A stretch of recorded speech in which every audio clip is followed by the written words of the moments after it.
ये कहानी पंजाब के एक देहात की है जो एक बाप की नेक बेटी की मोहब्बत की फतह का इस्लामी वाकया है। उस सरसब्ज और शादाब गांव के लोग सादा मगर ईमानदार जिंदगी बसर करते हैं। यहाँ की सुबहें कुरान की तलावत से होती हैं और शामें मस्जिद के दर्स और जिक्र वो अज़कार में गुजरती हैं। उस गांव में हलीमा एक नेक सीर और मेहनती लड़की के तौर पर जानी जाती है। हलीमा गांव की दीगर खवातीन की तरह सिर्फ एक आम देहाती लड़की ही नहीं है, बल्कि वो औरत की असल अजमत और हया की तस्वीर है। सुबह सुवीरे फज्र की नमाज के बाद वो अपनी माँ के साथ खेतों में काम करने चली जाती है। गंदम की कटाई हो या चावल के खेतों की देखभाल, वो मर्दों के बराबर काम करती है, लेकिन हमेशा अपनी शर्म और हया का ख्याल रखती है। घर आकर वो चौल्हा जलाती, ताज़ा रोटियां पिकाती और मोहल्ले की गरीब औरतों को खाने में शरीक करती। वो जानती थी कि जो चीज अल्लाह की राह में दी जाए वो कभी जाये नहीं जाती। हलीमा के दिन का सबसे कीमती हिस्सा उसका अल्लाह से ताल्लुक था। वो दिन में 5 वक्त की नमाज के अलावा नवाफिल और तहज्जुद भी पढ़ती। कुरान पाक की तलावत उसका रोजाना का मामूल था और वो गाँव की लड़कियों को दीनी तालीम भी देती थी। मूसी भी एक सच्चा दीनदार, मददगार, एक नेक और रहम दिल नौजवान था। वो हमेशा दूसरों की मदद के लिए तैयार रहता। कभी किसी यतीम के घर गंदम भजवा देता,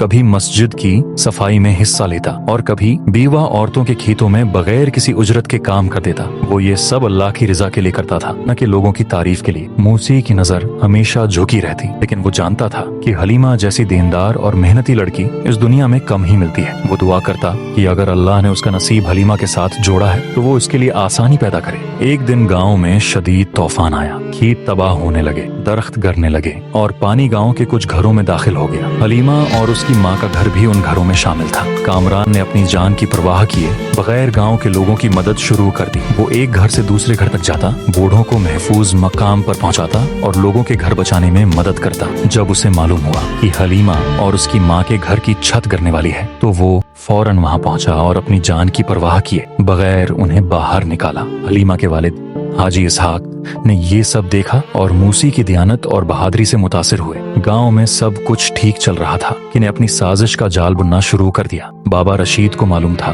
कि अगर मूसी और हलीमा का रिश्ता तय हो गया तो बाबा रशीद की जमीनें उसके खानदान से निकल जाएंगी। इसलिए उसने एक खतरनाक झूठा इल्जाम लगाने का फैसला किया। बाबा रशीद ने गांव में अफवाह फैला दी कि मूसी दरअसल हलीमा के घर की मदद करने नहीं बल्कि रात के अंधेरे में हलीमा से मिलने गया था। यह अफवाह जंगल की आग की तरह फैल गई। कुछ लोग हैरान थे क्योंकि वो मूसी को जानते थे, मगर कुछ लोगों ने बगैर सोचे समझे उस पर यकीन कर लिया। ये खबर जब हाजी इसहाक तक पहुंची तो वो शदीद परेशान हो गए। वो जानते थे कि उनकी बेटी ऐसी हरकत नहीं कर सकती, मगर गांव वालों की बातों ने उन्हें गम में डाल दिया। उसी दौरान मस्जिद के इमाम इब्राहिम को इस झूठ का पता चला। वो एक दानशमंद और नेक शख्स थे जो हमेशा हक की हमायत करते थे। उन्होंने जुम्मे के खुतबे में कहा, अल्लाह के रसूल ने फरमाया, झूठा इल्जाम लगाने वाला क़यामत के दिन सबसे बड़ा मुजरिम होगा और झूठे शख्स पर अल्लाह की लानत हो। फिर उन्होंने ऐलान किया कि जिस शख्स ने मूसी पर इल्जाम लगाया है वो मस्जिद में आकर सबूत पेश करे। ये ऐलान सुनकर गांव के लोग हैरान रह गए। बाबा रशीद के पास कोई सबूत नहीं था,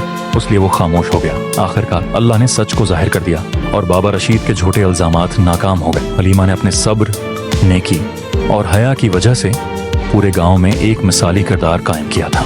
गांव की लड़कियां उससे सीखने आती थीं, क्योंकि वो न सिर्फ एक अच्छी मुसलमान थी बल्कि एक मेहनती औरत भी थी। वो बीवा और यतीम औरतों की मदद करती थी और जब भी किसी को जरूरत होती वो सबसे पहले पहुंचती। उसने कुरान पढ़ने का इल्म गांव की औरतों में आम किया और उन्हें दीन की बुनियादी तालीम दी। उसकी नेकियों की बदौलत अल्लाह ने उसकी जिंदगी में सुकून और कामयाबी लिखी थी।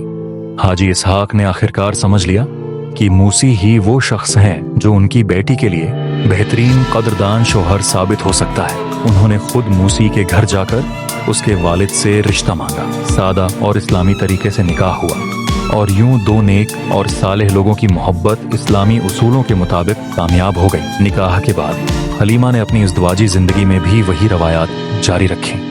वो घर के कामों के साथ साथ खेतों में भी काम करती रही, अपने ससुराल के लोगों की खिदमत करती और सबसे मोहब्बत से पेश आती। इस्लामी तालीमात को मजीद फैलाने के लिए गांव में एक मदरसा खोला जहां औरतों और बच्चों को दीन की तालीम दी जाती। तो कहानी से हमें क्या फायदा मिला? नंबर 1 की अल्लाह हमेशा सच का साथ देता है। नंबर 2, दीनदारी और नेक नीति सबसे बड़ी खूबी है। नंबर 3, मेहनत, सब्र और दुआ हर आजमाइश का हल है। नंबर 4, औरत की अजमत उसके किरदार और हया में है। न कि दौलत और हुसन में।